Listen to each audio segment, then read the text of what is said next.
Good evening, Facebook, YouTube, and Twitter. This is Rich again, back for your fourth and final video blog of the night for Saturday, May 23rd, 2015, around 7:39 in the evening in Billerica, Massachusetts. It was a nice and sunny day, and the temperatures were about the mid-60s, but a little bit breezy for this time of year. And next week starts the heat wave. Some news to report. New York Mets third baseman David Wright's going to be out for a while because he has a serious back injury. It's something to do with spinal problems. Hopefully he could get back and corrected and play again, but it could be a career-threatening injury. That's about it on that. My fourth and final video blog of the night is about the classic TV science fiction series Buck Rogers in the 25th Century. Buck Rogers in the 25th Century lasted from September 20th, 1979 through April 16th, 1981. Lasted about 2 seasons. And it starred Gil Gerard as William Buck Rogers, Ellen Gray as Colonel William Dealer, Tim O'Connell as Dr. Aldous Ewart, Pamela Hensley as Princess Ariadna, and Michael Asara as Kane, and Felix Sylvie played Tweaky, and the voice of Tweaky was Mel Blanc. And the background story of Buck Rogers of the 25th Century is actually based on the comic strip. And how Buck Rogers got on television is in the late 1970s, science fiction movies were real popular. Close Encounters of the Third Kind and Star Wars were box office hits. In the late 1970s, Glenn Larson, a TV producer, produced such series as It Takes a Thief, and Quincy wanted to jump onto the science fiction bandwagon and make some television series about science fiction. His first one was Battlestar Galactica, which lasted 1 season on ABC 1979. It was a great show, but it was very expensive to produce, $1 million per episode. And that got cancelled. And then Glenn Larson, along with Leslie Stevens, were working on getting Buck Rogers to become a television series. NBC decided to sign a deal with like Leslie Stevens and Glenn Larson in association with Universal Television Pictures to produce 4 Buck Rogers movies beginning in 1979, and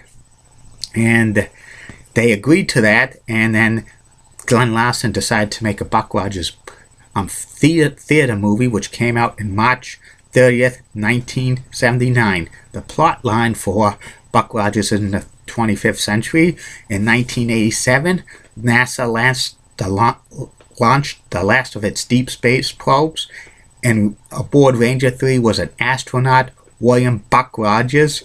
And when he was in that his rocket, something went wrong. He was frozen for temperatures beyond imagination, and then he froze 500 years to go into the 25th century, and he did not age and stuff. And then he arrives on Earth in the year 2491, and it's a whole different Earth and stuff. And he was part of the Defenders directors thing, and he was actually this plot line was more he was defending Earth for Colonel William Dealer and Dr. Eldred Ewart and stuff, which was pretty good and stuff. Some elements of James Bond and Steve Austin in the $6 Million Man character was part of the movie. And the movie was so good that it was decided it was going to be a television series. And the movie version of Buck Rogers made $21 million in the box office, which was released March 30th, 1979. The full-length feature film of Buck Rogers was the pilot of Buck Rogers when it made the air on NBC on September 20th, 1979. And then they had the first season, 24 episodes of Buck Rogers, and it continued for the same plot line with like Buck Rogers going like undercover a lot, defending the air for the defensive directory. There was a lot of like, they used a lot of launch ranges and stuff, which was pretty good. A lot of guest stars were on Buck Rogers in the 25th century during the first season. Gary Coleman, Jamie Lee Curtis, and so many others. It was very good. There was a lot of humor in it, especially with Twiggy's B. And it was mainly more like humor side on the first season. $800,000 an episode it cost NBC to produce Buck Rogers, and it got very respectable ratings and stuff like that, even though the star of the show, Gil Gerard, did not really like the direction of Buck Rogers, and he was hoping it would not survive the first season. But NBC decided to renew Buck Rogers in the second season, but there were whole new producers to take over the writing of Buck Rogers.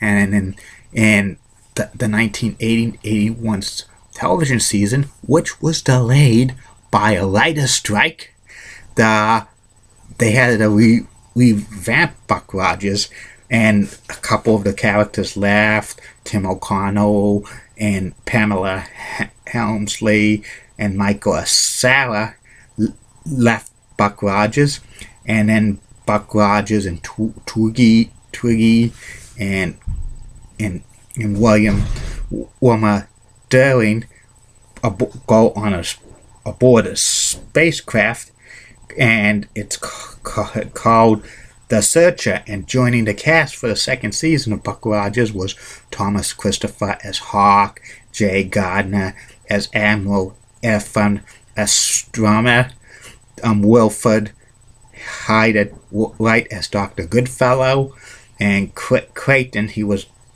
a snobbish robot. He was voiced by Jeff David and stuff.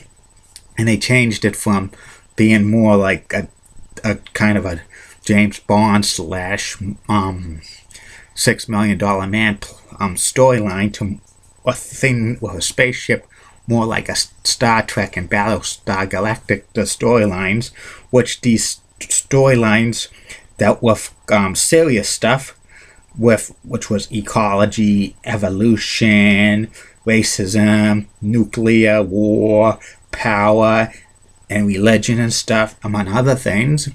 And the ratings for the second season of Buck Rogers dropped big time, and because of new writers and stuff, and it only had 11 episodes in season 2 due to the writer's strike. NBC decided to cancel it in the spring of 1981 after 37 episodes, and Buck Rogers was like done on NBC. But reruns of Buck Rogers appeared in syndication for many years in Boston.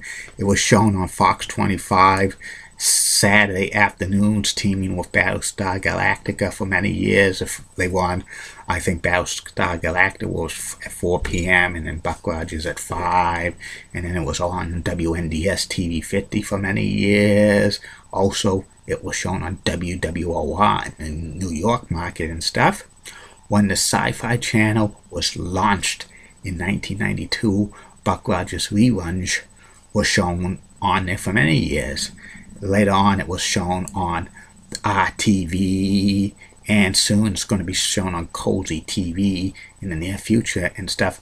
Buck Rogers was a great science fiction show, probably one of the top 10 best of all time for sci-fi shows. The first season Buck Rogers was probably the better of the two seasons because it mixed the elements of a James Bond thing and a $6 Million Man thing, and it had a lot of more humor and stuff like that. And that they should have continued on with the second season, but when the show got new producers and writers, they switched it over to a kind of a thing with Battlestar Galactica and like Star Trek, which the ratings faltered and stuff. But if they kept the thing with the first season, I think Buck Rogers probably would have had maybe a decent run of 4 to 5 years on the air, which that should have happened. But those things happen in Hollywood.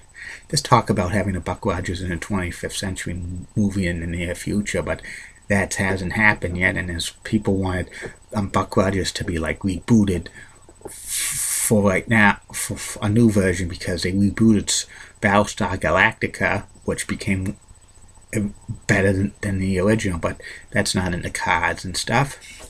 And that's about it on Buck Rogers in the 25th century. That's about it on these video blogs. Tomorrow, 3 more are coming. First video blog will be the top 10 players in Vancouver Grizzlies / Memphis Grizzlies history. Then the second video blog of the day will be about the history of the New Orleans Jazz from 1974 through 1979 before they moved to Utah. And the third and final video blog of the night will be about Fox Sports Ohio / Sports Time Ohio. Wednesday on these video blogs, I'm going to tell you the history of the Arsenio Hall show. And there's more and more coming, and they're going to be very surprised on June 6th, because that's the first year of my video blogs, the first one I did a video blog. And I'm still hoping for some guests in year 2. I'm shooting big for them. Julie Broughton and Michelle Beadle, among others. Have a good night, Facebook, YouTube, and Twitter. Bye now.